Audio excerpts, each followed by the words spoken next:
Hi, I'm Rachel, and this is my 2026 Quarter 3 BookTube Spin TBR video.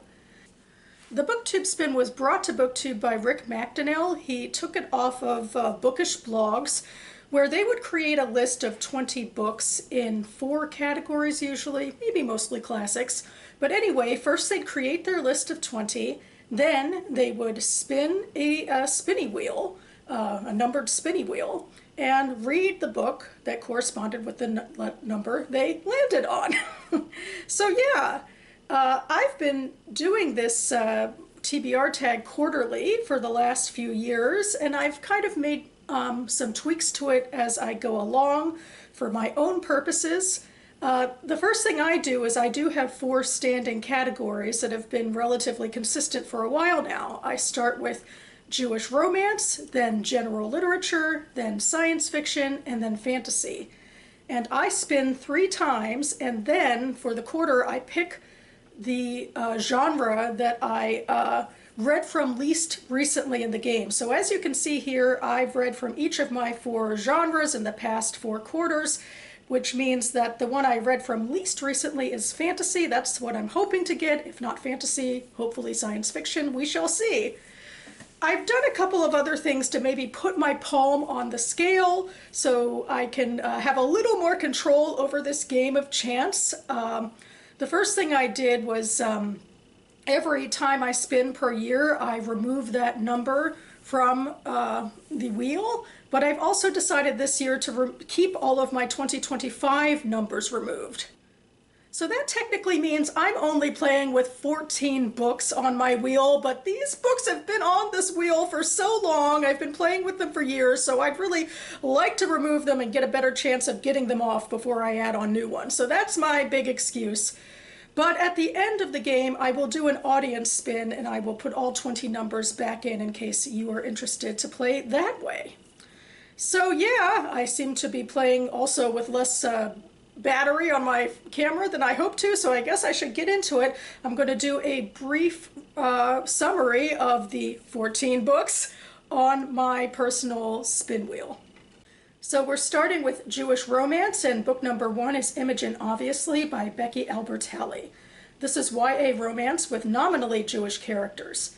Imogen, a senior in high school, thinks she's a straight LGBTQ ally, but when new relationships have her questioning her sexual identity, she's accused of identity appropriation. This seems kind of like hard-hitting about policing others in the name of social justice. Number 2 is Recommended for You by Laura Silverman. Bookseller Shoshana is gunning for a holiday bonus, but the only thing standing in her way is annoying, non-literary, hot Jewish bachelor, Jake Kaplan. I think we know where this goes.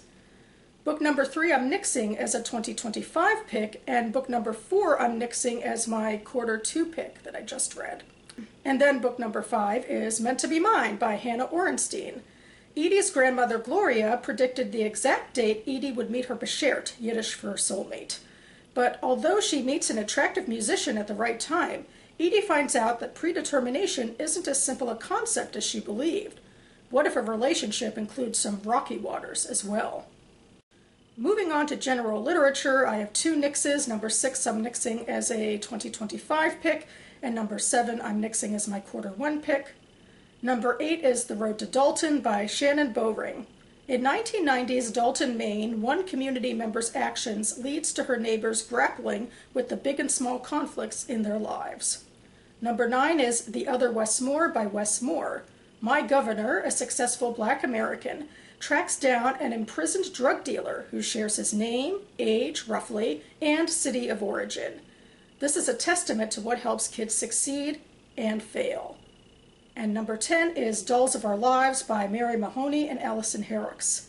The hosts of the Dolls of Our Lives podcast discuss the origins and legacy of the American Girl brand. Moving into science fiction, I'm nixing number 11 as a 2025 pick. Number 12 is Ancestral Night by Elizabeth Bear. A routine salvage mission in space goes awry when an ancient technology is uncovered. Number 13 is Pushing Ice by Alistair Reynolds. A Rockhopper crew is tasked with tailing one of Saturn's moons as it breaks orbit and leaves the solar system. Number 14 is Lightless by C.A. Higgins. Computer scientist Althea is closer to her spacecraft than any of its crew, but she must put her surveillance skills to the test to foil a terrorist plot. And number 15 is On the Edge of Gone by Corinne Doivas. As a comet moves to strike Earth, our teenage protagonist fights against an unjust system to survive. And finally, we move to fantasy with number 16, A Wizard of Earthsea by Ursula Le Guin. This is a YA classic about a young sorcerer who tampered with long-held secrets and unleashed a terrible shadow onto the world.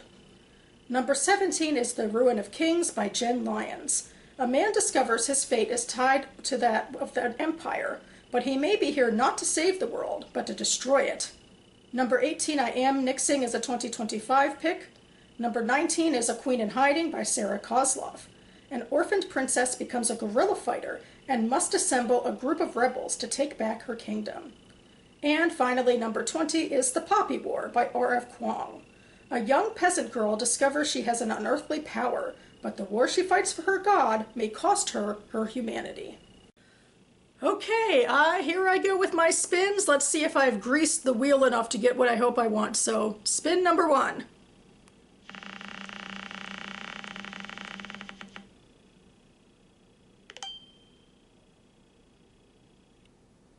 Okay, number 10 is in general literature. It's Dolls of Our Lives. I read general literature earlier in 2026, so definitely hoping to, get closer to sci-fi or fantasy next time. We'll see.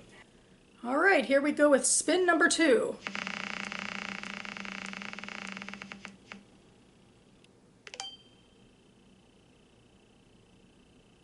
Well, spin number 2 is in science fiction, Ancestral Night, which we're getting closer. I haven't read science fiction for this game yet this year. Still hoping spin number 3 might get me into fantasy. We'll see. The stakes are rising. And finally, spin number 3.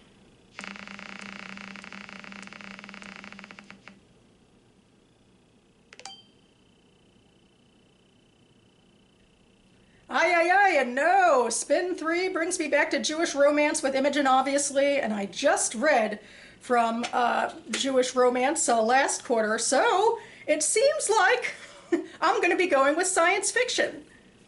And I'll be reading from Ancestral Night by Elizabeth Bear, which I am very excited about. It's been on my this game for a long time. So in essence, the game did what I hoped, because I'm yanking off one that's been there for a while. I'm very excited for some space opera, spacefaring adventure.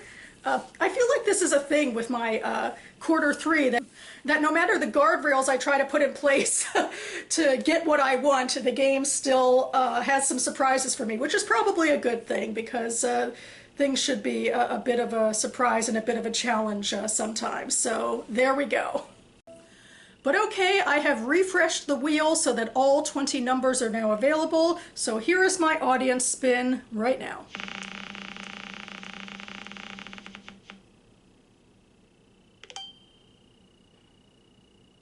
Okay, and that got you a number 2. So whatever you put on your list for the second place, I hope you enjoy it. And that about covers it for me now. I'm going to leave the Goodreads links for all the books I played with listed down below in case you'd like more information. As another parting note, I will briefly summarize my thoughts about my quarter 2 pick, Marry Me by Midnight, which I was excited for because I've had problems with contemporary romance, and I hoped that this, which is Regency era historical romance, would be more my speed. And it definitely was more my speed, although I don't think I fell head over heels for it as much as I hoped I would. Maybe romance isn't quite my thing. I feel like I want it to be, but I'm not sure it is. But I'm going to keep going with it. This one actually has some sequels, so I might be putting the sequels into the TBR game, into the BookTube spin in the future. We shall see. And if you played the BookTube spin for quarter 2, I'd love to hear what you thought of your books or any other books that you've been reading and enjoying of late. Speaking of reading and enjoying books, I will be back on this channel in the near future for my June reading wrap-up, where it was largely a good month for me there too, so stay tuned for that.